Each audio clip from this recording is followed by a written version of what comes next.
여러분, 지금이 일요일, 2025년 4월 6일 오후 4시 58분을 지금 가리키고 있습니다. 이번 이제 여기를 할 차례죠. 중국의 정전협정 당사자 문제. 중국 측에서 협정을 맺은 것은 중국인민해방군이 아닌 중국인민지원군이다. 중국인민지원군의 창설은 중국이 6.25 전쟁에 참가는 해야겠는데 유엔에 들어가려고 한 데다 한반도의 전쟁은 내전이라며 외부 세력의 참전은 안 된다는 입장을 표명하던 중국이 유엔군과 직접 맞서 싸우는 모양이 되는 것을 피하기 위해 중국에서 설립되었고 중국의 정규군이 들어가 있지만 중국의 정규군이 아니라 제국주의에 시달리는 조선 인민들을 가엾이 여겨 스스로 지원한 자원병이라는 명분을 띤 부대였다. 그러니까 이게 참 중공이 눈 가리고 아웅하는 시기 된 것이다 이 말이죠. 이 협정은 그러니까 중국의 공식적인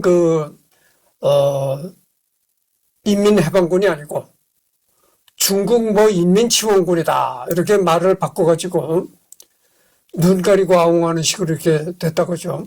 이 협정은 북한의 수장과 유엔군 총사령관이자 미 육군 대장으로 양군의 대표인 군인과 중국에서 자발적으로 만들어진 민병대의 사령관으로 그 외엔 중국과 하등 관련이 없는 사람이 맺은 협정이 되었다. 명분상으로는 중국 정부의 의도와는 다르게 중국에서 창설된 중국인민지원군이 전쟁에 참전해 1959년에 공식적으로 해산되었으므로 중국이 중국인민지원군이 대리자가 될 수 없다는 해석도 가능해 현재까지 남아있는 협정 당사자인 북한과 미국만의 동의를 받아 남북미 3자 회담도 가능하다는 이야기도 된다. 실제로 2018년 6월 기준으로 국제연합군 총사령관과 조선인민군 최고사령관은 존재하지만 중국인민지원군 사령관은 존재하지 않는다. 따라서 현재 상태로는 본 정전협정 61항에 따라 이 협정의 증보와 수정은 불가능하다. 판문점 선에서 남북한은 종전선을 위한 남북미 3자 또는 남북미중 4자 회담 개최를 합의한 바 있고 문재인 대통령이 2021년 유엔 총회 연설에서 남북미 3자 또는 남북미중 4자가 모두 모여 한반도에서의 전쟁이 종료됐음을 함께 선언하자라고 발언하여 중국이 빠진 종전선언도 가능하다는 사실을 간접적으로 몇 번 언급된 적이 있다. 그래서 이 문재인 대통령은 종전선언에 그렇게 집착했잖아요.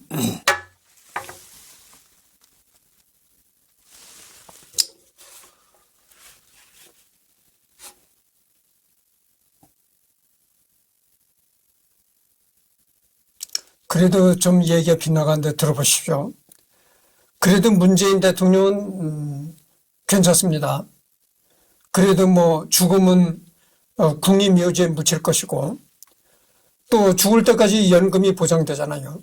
그렇지만 윤석열 대통령은 죽어도 국립묘지에 묻히지 못하고 또 연금도 받을 수가 없고 이렇게 되니까 참 그러죠. 그래서 대한민국 일부 세력의 파기 주장, 대한민국의 일부 세력에서는 대한민국의 주권을 침해한다여 헌법적 절차에 의해 비준되지 않은 정전협정의 폐기와 비무장지대의 주권을 사실상 포기한 것은 대한민국 헌법에 위배됨으로 무효화하고 대부분의 정전협정 내용은 계속 준수하되 한국의 정부 행정기구에서 비무장지대의 관리 권한을 직접 행사할 것을 주장하고 있다. 대성동 주민이 대한민국 국민임에도 세금도 내지 않고 국방의 의무도 수행하지 않는 것에 불만을 갖는 일반 국민들 사이에서 이런 주장을 하는 사람이 조금 있다. 그러나 전쟁의 발발시는 물론이고 평소에도 적대 세력인 조선인민군의 공격을 받는 위험에 항상 노출되어 있기도 하고 그 존재감도 너무 희미해서 일부에 그치고 있다. 정전협정 이후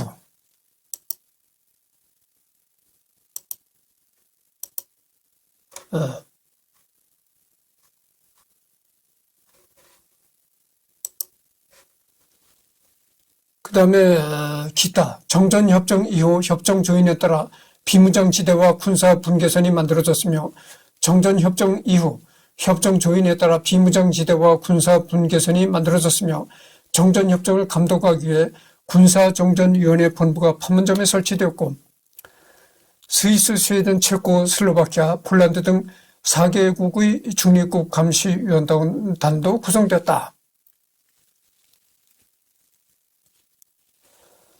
다만 정전협정 14망 리얼목에 의하면 쌍방은 한반도에 작전무기를 추가 반입하는 것이 금지되며 중립국 감시위원회의 시찰을 받아야 하나 체결 이후에도 북한이 소련을 통해 증강 배치를 지속했기 때문에 이것을 빌미로 1957년 6월 21일 유엔군 측이 14망 리얼목의 중지를 통보하고 1958년 1월부터 한국에 전술핵을 배치했다.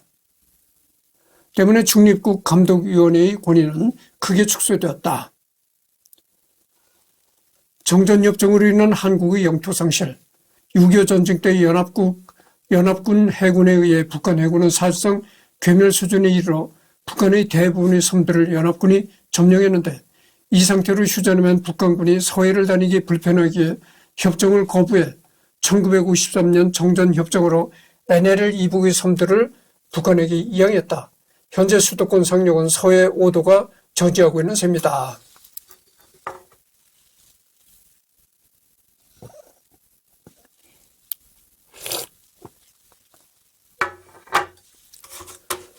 그 다음에 나오는 것이 이제 전쟁이 끝났다고 표현해도 좋은가? 여하간 전쟁은 아직 끝나지 않았다라는 표현은 현실성이 떨어지지만 명시적인 종전협정이 없었고 한국과 북한의 군사적 대치 상태는 여전하며 한반도에서 체결된 6.25 전쟁에 관한 유일한 협정이 정전협정인 만큼 만약 남북한 간의 전쟁이 다시 벌어진다면 이를 6.25 전쟁의 연장으로 봐야 하는지 아니면 새로운 전쟁의 발발로 봐야 하는지에 대해서는 모호한 점이 있다. 그도 그럴 것이 전쟁이 중단된 긴 세월 동안 너무나도 많은 것이 바뀌었기 때문이다. 크게 보더라도 빈국이었던 한국의 경제적 성장과 더불어 유엔에 맞섰던 중국은 1971년 이후 유엔에서 축출된 대만의 자리를 이어서 유엔의 안보리 상임 이사국이 되었고 소련이 해체된 이후 러시아 연방이 생겨났다.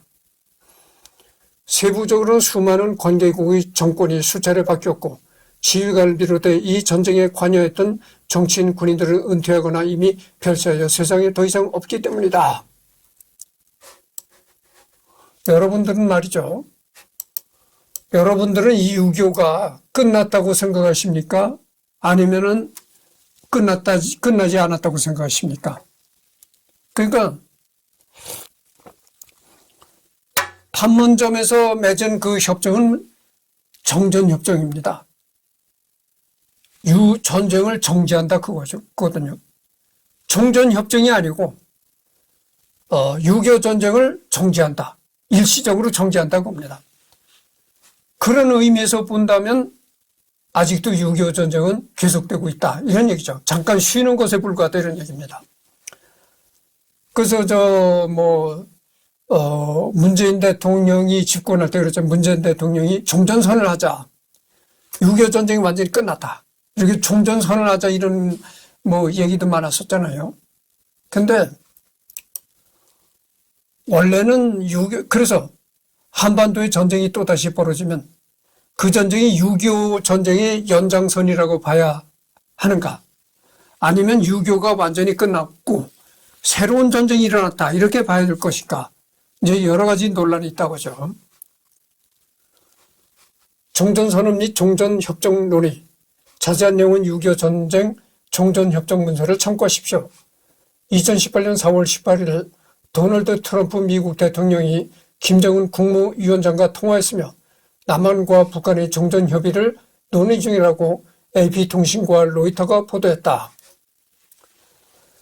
2018년 내 남북회담과 북미회담이 잘 풀리고 종전협정 논의가 활발하게 이루어져 정말로 종전선언이 이루어진다면 6.25 전쟁도 68년 만에 막을 내리게 된다. 한반도 종전협정 자체에 대한 분석에 대해서는 종전문서에 나와 있다. 2018년 4월 27일 2018년 제1차 남북 정상회담에서 4자 회담과 6.25 전쟁 당사국 간 논의를 통해 2018년 내로 종전협정을 체결하고 종전을 선언하기로 합의했다. 또한 남북 간의 일체의 적대적인 대치를 중대하기로 하고 서해 수역을 평화 수역으로 정하기로 합의하며 종전이 한 발짝 더 다가오게 되었다. 다만 연내 종전선언은 이루어지지 않았다. 이에 대한 내용은 해당 문서를 그러니까 2018년도 4월 27일 날에 제1차 남북 정상회담에서 6.25 전쟁을 종전협정을 체결하자. 이래서 6.25 전쟁을 완전히 끝났다는 것을 양쪽이 다 선언하고 그리고 남과 북이 이렇게 적대적으로 대치하지 말고 평화적인 그런 여러 가지 그 분위기를 조성하자.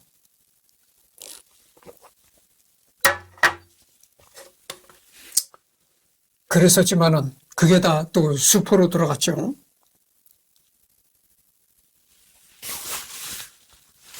아마도 이때 김정은이는 대한민국이 경제 강국이고 이러니까 대한민국과 잘 이렇게 유화적으로 이렇게 사이가 좋게 지내면은 대한민국으로부터 상당한 경제 지원을 받으리라. 아마 이렇게 처음엔 생각했었나 봐요. 근데 보니까 이게 아니거든.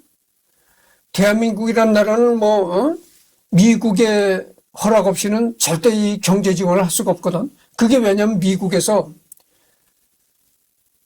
북한을 경제 제재를 가하고 있잖아요. 경제 제재를 가하고 있으니까 미국의 승인 없으면 함부로 우리가 독단적으로 경제 지원을 할 수가 없는 겁니다. 그러니까 그때서부터 한국의 문재인과는 이제 더 이상 가까이 안 하겠다. 직접 미국 대통령과 가까이 하겠다. 회담을 하겠다. 그래가지고 문재인 패싱이다 이런 얘기까지 또 나왔었잖아요. 통미봉남이다. 미국과 통하지 대한민국과는 딱 단절시킨다. 이런 얘기, 통미봉남이라는 얘기도 또 나왔었습니다. 그렇잖아요.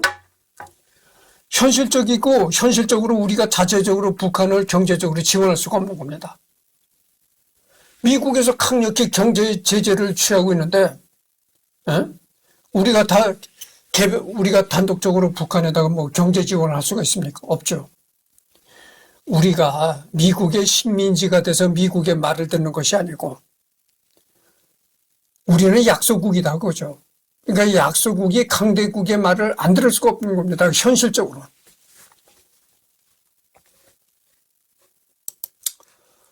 (2018년 6월 8일) 시진핑과 푸틴이 서로 만나 회담을 했다고 하는데 중국과 러시아 사이의 공조를 강화하면서 한편 북한이 미국에 완전히 넘어가지 않도록 중로가 손을 써야 한다고 얘기했다고 한다.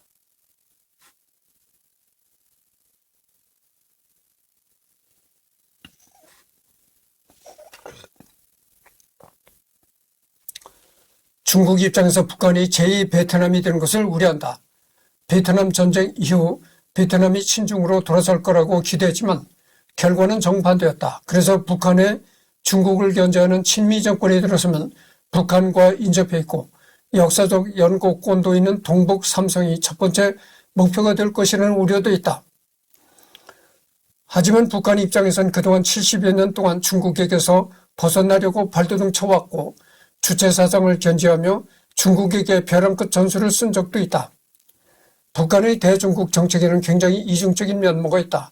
6.25 전쟁 이후 중국의 지원을 강조하면 수령주의가 무너질 우려에 지원 사실을 최대한 숨기고 화교들을 억압하고 8월 종파 사건 때 연합파, 소련파, 남로당파들을 숙정하였다.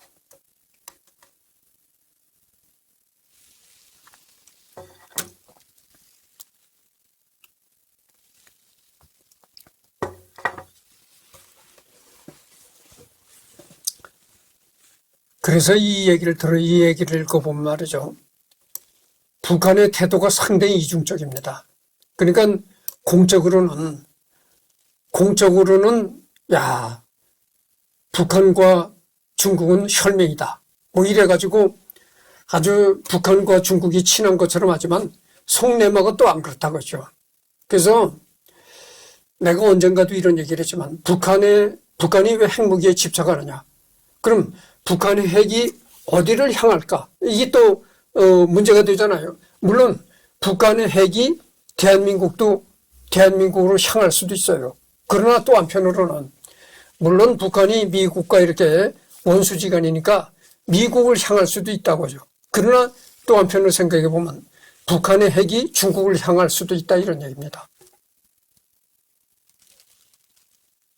그렇잖아요. 북한이 붕괴가 될 때를 대비해서 중국이 국경지대에 많은 중국군을 또 주둔시켰다 이런 뉴스도 나온 적이 있거든. 그러니까 북한이 붕괴됐을 시를 대비해서 중국군이 직접 북한을 점령하기 위해서 이제 그런 대비를 한다.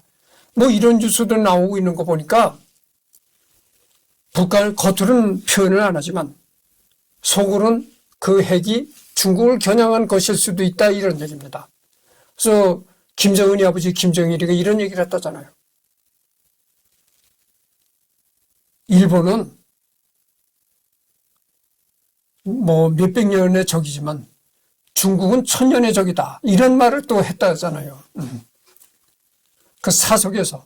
우리가 공적인 자리에서는 그런 얘기를 안 하고, 공적인 자리에서는 언제든지 중국이 혈맹이라고 이제 그렇게 얘기를 하죠. 근데 김정일이가 어느 사석에서 그렇게 사적인 얘기를 심중에 깊은 얘기를 했다고 하잖아요. 여담. 국가기록원 홈페이지에서 영문본 사본의 사진을 볼 수 있다. 유엔에서도 정본 중 한 본인 영어본을 공개하였으며 프랑스어, 러시아어, 스페인어로 된 사본도 같이 공개하고 있다. 한국어본 원본은 협정 당사국인 북한이 보관하고 있다. 정전협정 한국어본 원본은 공병우 세벌식 타자기를 이용하여 순한글 가로쓰기로 작성되었다. 당시 북한에는 한글 타자기 없었고 이를 개발하기 위해 개전 초기에 공병우 박사를 옥류하여 당시 개발 중이던 한글 타자기를 완성시켜 바치도록 회유하였다.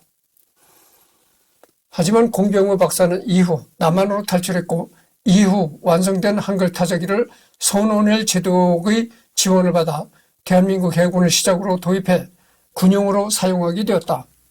이렇게 작성된 한글 문서를 유엔군을 통하여 북한 인민군에게 전달이 이루어졌고 남한 타자기로 정전 협정문 한글본 작성에 이 군용 타자기를 사용하는 것이다.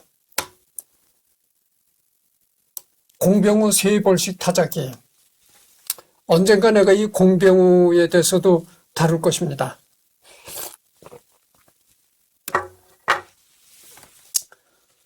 공병우가 뭐라는 사람이었었냐면 안과 의사입니다. 안과 의사가 우리 한글 타자기를 만들어낸 거예요. 그런데 서울의 이 종로 3가 대로변에 그 공병우 안과 의원이 아직도 있습니다. 그게 바로 이 공병우 박사가 설립한 그 병원이죠. 그 병원이 아마도 지금은 공병우 박사님이 돌아가셨으니까 아마도 후손들이 대를 이어받아서 그 공병우 안과 의원을 아마 하는가 봅니다. 잘은 내가 자세한 건 모르지만 하여튼 그 안과가 굉장히 번창을 해요. 아주 그 공병우 안과에 진료받으러 오는 사람들이 많습니다. 이 공병우가 여러 가지로 이름을 날렸기 때문에 타자기도 만들고 해서 여러 가지로 이름을 날렸기 때문에 아직도 이 공병우 안과 의원이 성황을 한다 이런 얘기죠. 중국어본은 당시 간체자가 개발된 상태가 아니었기 때문에 번체자 세로 쓰기로 작성되었다. 한반도 전체의 명칭으로 한국을 썼다는 점을 확인할 수 있다. 북한이 직접적인 협정 당사국이었기 때문에 한국어본은 당시 북한의 표기법대로 쓰여졌다. 국제연합군이 아니고 국제연합군, 육군처럼 두음법칙이 적용되지 않고 있으며 당시 남한에서 널리 쓰이던 국한문 혼용체로 쓰이지도 않았다. 그래서 내가 얘기했잖아요. 대한민국은 오래전서부터 한문 혼용을 하다가 한글 전용어로 바뀐 지가 얼마 안 됐습니다. 근데 앞으로 또다시 한문 혼용으로 되돌아갈 수도 있다. 되돌아갈 가능성도 있다. 이런 얘기를 내가 했습니다. 근데 북한은 오래전서부터 한글 전용으로 나갑니다. 그렇다는 걸 말씀드립니다. 그래서 북한은 오래전서부터 한글 전용으로 나가는데 대한민국은 지금 잠깐 한글 전용같이 지금 흘러가고 있는데 이게 모른다고죠. 언젠가 또다시 한문 혼용이냐 한글 전용이냐를 가지고 깊은 갈등이 벌어질 수도 있다. 이런 얘기를 내가 방금 전에도 했습니다. 정전협정 소식을 최초로 외부로 타전한 사람은 의외로 널리 알려진 인물로 방송사상 최장수 프로그램인 전국 노래자랑으로 유명한 MC 송혜이다. 당시에 무전병으로 참전 중이었다. 영화 고지전 중에 각 당사자들이 이 정전협정에 서명하는 장면이 나온다.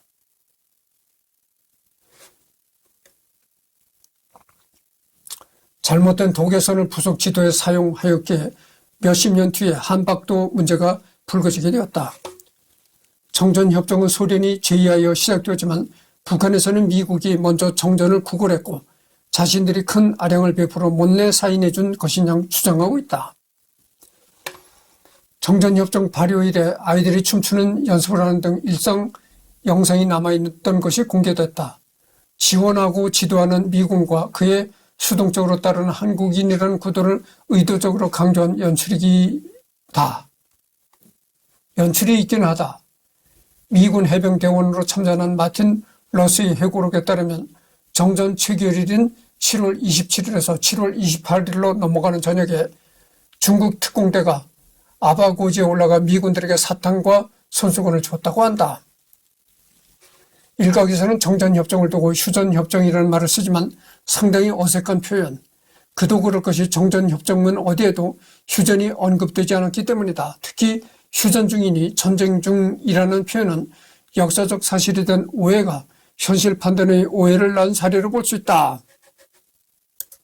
정전협정문에는 어느 곳에도 휴전이란 용어가 없다는 겁니다.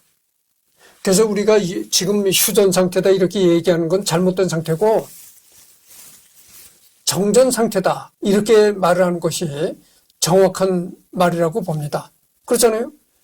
정전협정문 그 서명문에는 휴전이라는 용어가 절대 없다는 겁니다. 그러니까 뭐 유교가 지금 휴전돼 있다 이런 건 잘못된 거다 이거죠. 그래서 이 지금 휴전선이라고 하잖아요. 그것도 어떻게 보면 잘못된 얘기입니다. 휴전선이 아니고 정전선이라고 해야 오는 거죠. 그렇잖아요. 휴전협정문이 아니고 정전협정문이라고 했잖아요.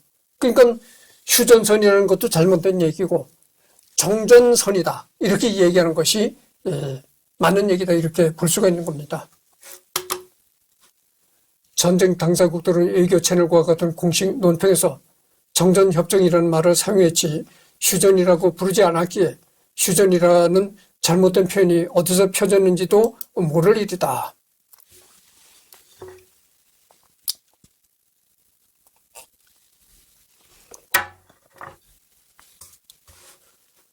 남북한은 1972년에 7.4 남북 공동성명을 통하여 상호인정, 상호불가침을 천명하며 정전을 향해 진일보하였지만 이걸로 정전협정이 대체된 것은 아니다.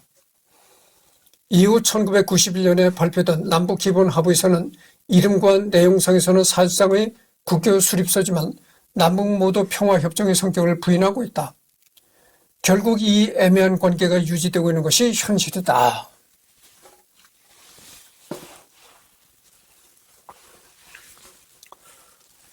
냉전 종식과 공산권 붕괴 이후 체제의 위기를 느낀 북한은 1990년대 초반부터 꾸준히 북미 평화협정 체결을 주장하고 있으며 남한에서도 한반도의 군사적 대치 상황 종식과 항구적인 평화체제 수립을 위해서 남북평화협정 혹은 남북미 평화협정 체결하자는 의견이었다. 2000년대 초반 남북정상회담과 햇볕 정책으로 말미암아 남북의 평화적 평화적 분위기가 조성됐을 무렵 상당히 진지하게 논의가 나오게 됐으나 협정 당사국 문제와 군축, 북한의 핵개발 등 여러 현실적인 문제로 그냥 흐지부지 되어버렸다.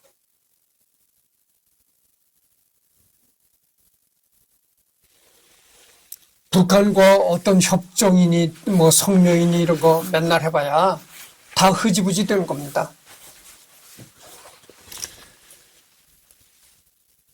이미 오래전에 박 대통령 시절에 7.4 남북 공동성명을 발표했잖아요.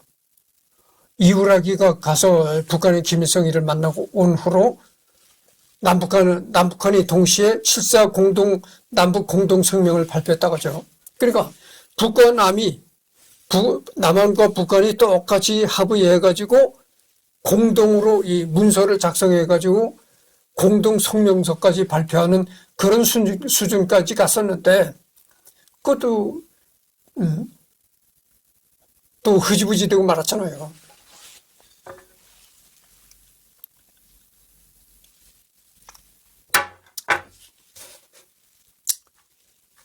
그래서 이거는 생략하겠습니다.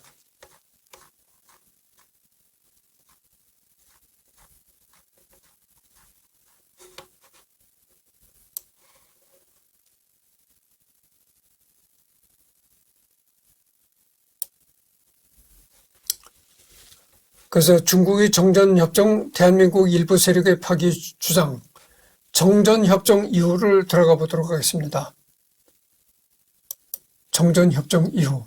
이것도 했네요. 정전협정 이후. 여담. 그래서 이 정전협정에 관한 내용은 끝났습니다. 이 정전협정은 끝났습니다. 그 다음에 정전 이후. 잠깐만요.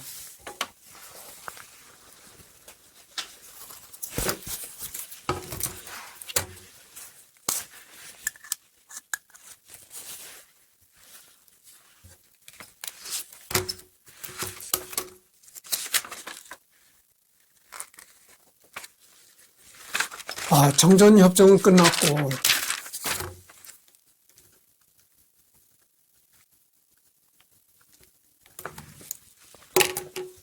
그 다음에 이제 정전 이후가 나오죠. 정전 이후.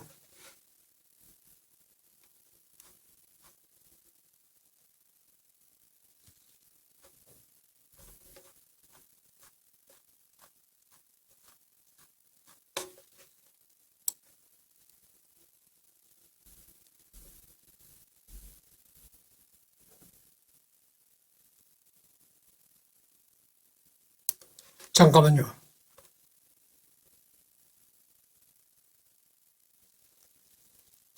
정전 이유가 나오는데 전쟁의 역량, 여기를 들어보도록 하겠습니다. 전쟁 역량, 6.25 전쟁 역량.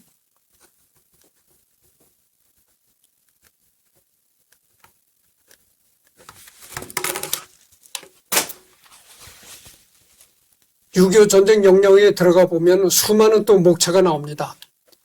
부정적 결과, 인명피해, 정치적 역량, 한국의 문화적 역량, 뭐 이렇게 수없이 또 목록이 전개가 됩니다. 하여튼 내가 엄청나게 생략을 했거든요. 파시즘, 이태리의 파시즘 얘기에 나오던 거 다 생략했잖아요. 그런데도 불구하고 또 이렇게 6.25도 자료도 엄청납니다. 아마 70회, 80회까지 나가야 되지 않을까, 이렇게 생각합니다. 하여튼 읽어보도록 하겠습니다. 이거는 생략할 수도 없는 우리와 직접 연관이 있는 6.25 전쟁이니까 생략하기도 참 찝찝한 그런 데죠. 또 이렇게 많아요. 그래서 한번 보도록 하겠습니다. 부정적 결과, 그다음에 인명피해, 부정적 결과.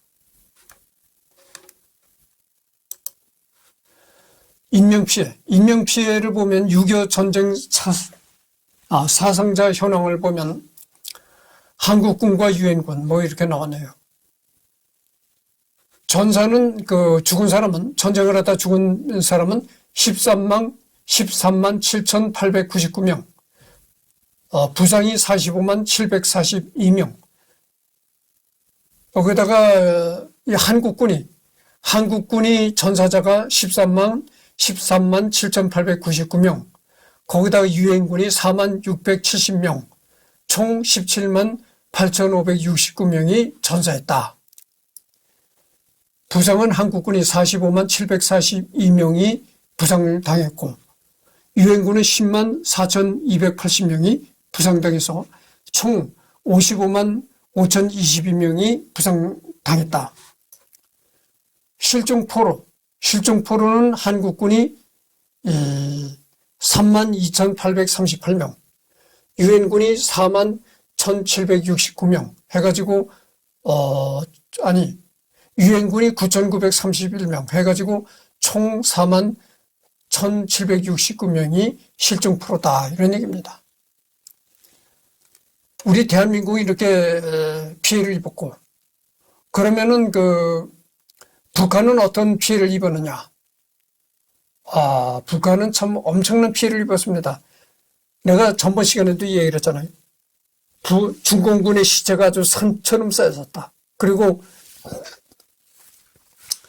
농촌 어르신들이 한 얘기가 생각난다. 농촌 어르신들이 뭐라고 했냐면은 좁쌀 한 가마가 나와가지고 감자 한 가마니도 못 돌아갔다. 중공군이 그렇게 많이 죽었단 얘기예요. 그러니까 여기도 보면 대한민국이 죽은 것보다 엄청나게 많이 죽었습니다. 북한군이 이 전사자가 52만 명, 거기다 중공군이 11만 6천 명, 총 63만 6천 명이 전사했다 이거죠. 우리 6.25 때 미군이 죽은 게 얼마입니까? 미군이 죽은 숫자가 3만 얼마가 죽었습니다. 근데 중공군은 미군이 3만 얼마가 죽은 데에 비해서 중공군은 11만 얼마가 죽었다 이거죠. 적어도 미군의 4배 정도가 죽은 겁니다. 중공군이. 북한군은 뭐 말할 것도 없고, 북한군이 52만 명이 전사했다니까,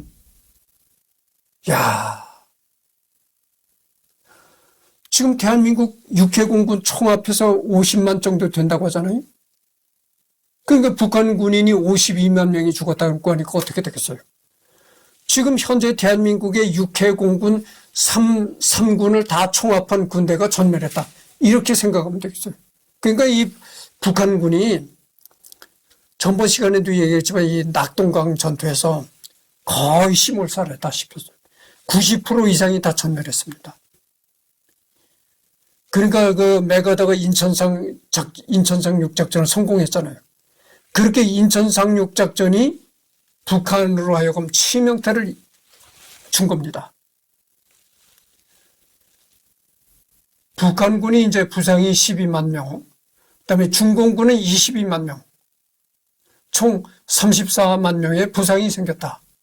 실종포로는 북한군이 12만 명, 그다음에 중공군이 2만 9천 명 해가지고 총 14만 9천 명이 실종되었다. 민간인 피해. 민간인 피해도 북한 쪽이 상당히 많습니다. 남한은 말이죠, 사망, 학살로 인해서 죽은 게 37만 3,599명, 그다음에 부상이 22만 9,625명, 납치 또는 행방불명된 사람이 38만 7,744명인데 보세요. 북한은 150만 명. 엄청납니다. 피난민이 240만여 명, 미망인 과부가 20만여 명, 고아가 10만여 명, 이렇게 됐네요.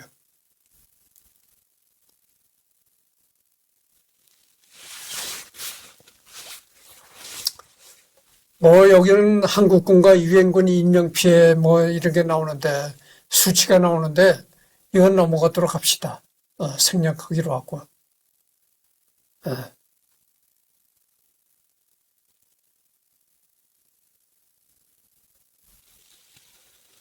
전쟁 기간 동안 남한과 북한을 합쳐서 약 300만 명 가까이 사망 또는 실종된 것으로 추정되며, 34번을 경고했으며, 34번을 경고했습니다.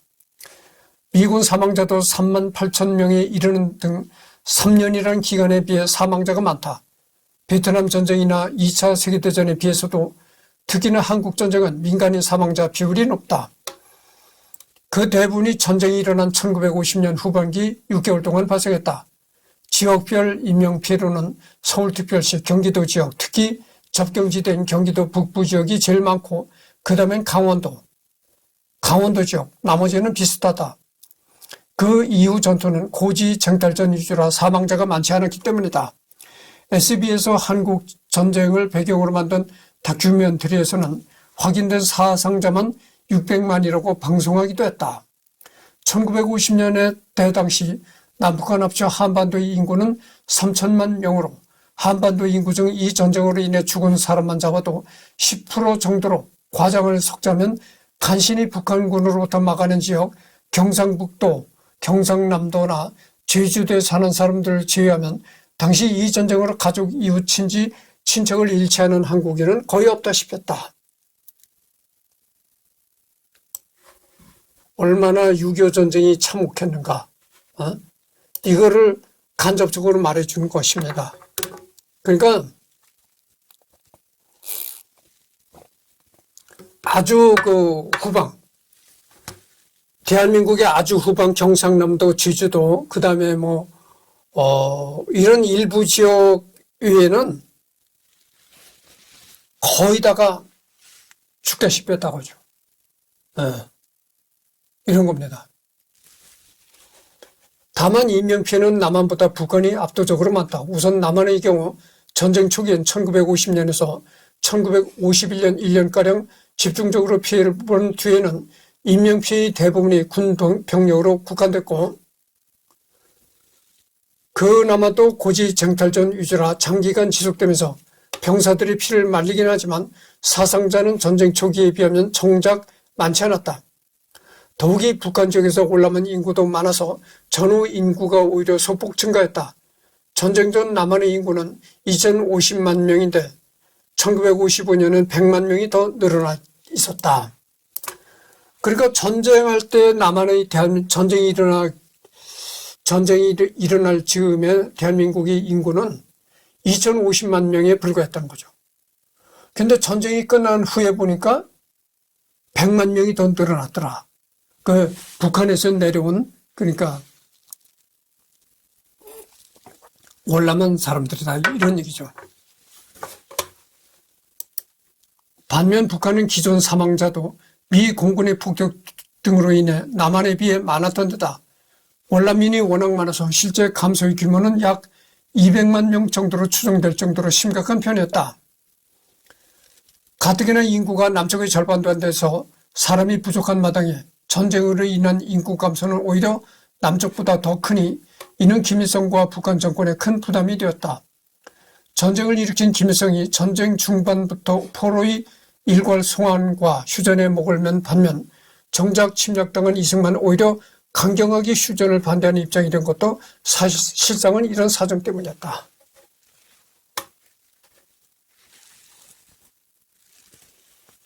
서울을 수복하고 북진하던 시기에 황해도 선천군에서 미군이 1950년 10월부터 12월 사이에 3, 4만 명의 양민들을 학살했다고 북한에서 주장하는데 이를 신천대 학살이라고 부르고 있다. 그리고 북한에서 황해도 신천군에 신천박물관을 설립하고 반미주의 교육 장소로 활용하고 있다. 실제로 신천군에서 민간인들이 학살된 사건은 분명히 존재했었다. 그러나 학살의 주체는 미군이 절대 아니다. 당시 미군과 유엔군은 북진을 하면서 평양을 선점하려는 경쟁이 붙었기 때문에 황해도 신천군에 오랫동안 머물지 않았다. 또한 북한 측에서 주장하는 미군과 유엔군 주도 주장을 확증할 만한 증거도가 없다. 자세한 설명은 신천 재령군 동기인문서를 참조하기 바란다. 한국군과 미군도 북한으로부터 수복한 북한 및 남한 지역에서 공산주의와 공산당 제5열에 대한 공포심과 복수심으로 인해 상당수 주민을 학살했다. 의도하지 않은 혹은 의도한 학살 사건들이 여러 있었으며 이와 관련해서 알려진 사건이 바로 보도연맹 학살 사건과 거창 양민 학살 사건, 노건리 양민 학살 사건, 전남 나주 경찰부대 학살 사건 등이 유명하다. 진실 화해를 위한 과거사 정리위원회 조사 보고서에 따르면 학살의 규모는 전국적으로 벌어졌으며 그 정도는 생각 이상으로 매우 잔인했다.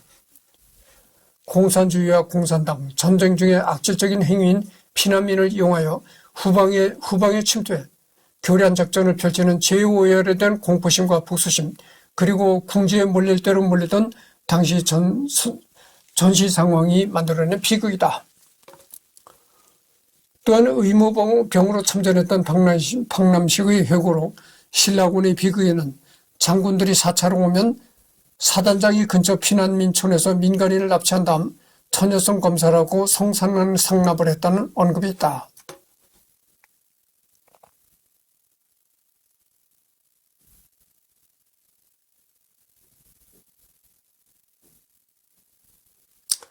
그러니까 이 사단장이 그 부대를 시찰을 하러 오면은 그 부대장이 인근 마을에 그 부대장이 사병들한테 시킨다는 겁니다. 인근 마을에 가서 처녀를 골라와라. 처녀를 붙잡아와라. 해가지고 처녀를 붙잡아오면 그 처녀를 사단장과 하룻밤 자게 만들어준다는 거죠. 성상납을 한다고 하죠. 성상납. 아니, 근데 이거는 이제 의무병으로 참전했던 박남식이라는 사람이 이런 회고록을 썼다고 하는데, 이거 거짓말이 아닙니다. 이거는 실제 이런 일이 충분히 있는 겁니다. 아니, 우리 아버지가 이제 돌아가셨는데, 25년생이거든. 지금 40분을 좀 넘었거든요. 조금 넘어도 얘기를 해야 되겠습니다. 우리 아버지가 25년생인데, 지금 사셨으면 100살이 넘었으리라고 생각해요. 근데 우리 아버지가 예전에 내가 어렸을 때 우리 아버지가 이런 말 했어요. 이런 비슷한 얘기를 했어요. 우리 아버지가 6.25를 겪은 사람이거든. 어디 국군이 점령을 해 들어가잖아요. 그러면 부대장이 사병들한테 시킨다는 거예요. 너 마을에 나가서 처녀들 잡아와 이렇게 시킨다는 거예요. 그래서 처녀들을 잡아오면은 우선적으로 누가 합니까? 누가 욕망을 채웁니까? 그 부대의 부대장이 욕망을 채우고, 그래 돌리는 거죠. 그러니까 이제 여러 명의 처녀들을 납치해오고, 그런 일이 수없이 많았다는 거예요. 근데 그게 실제는 그런 일이 많았었는데, 전부 이렇게 쉬쉬하고 얘기를 안 하고 역사에는 그런 일이 얘기 안 나올 뿐이지 실제는 그런 일이 많았다는 겁니다. 그러니까 이 의무병으로 6.25 때 참전했던 박남식이라는 사람이 이런 얘기를 한 거는 이건 사실이죠. 그래서 이번에는 40분이 넘었으니까 이것으로 끝을 맺고 다음에는 정치적 역량 여기를 하도록 하겠습니다. 지금은 전쟁 이후 6.25 전쟁 역량을 했습니다. 6.25 전쟁 역량.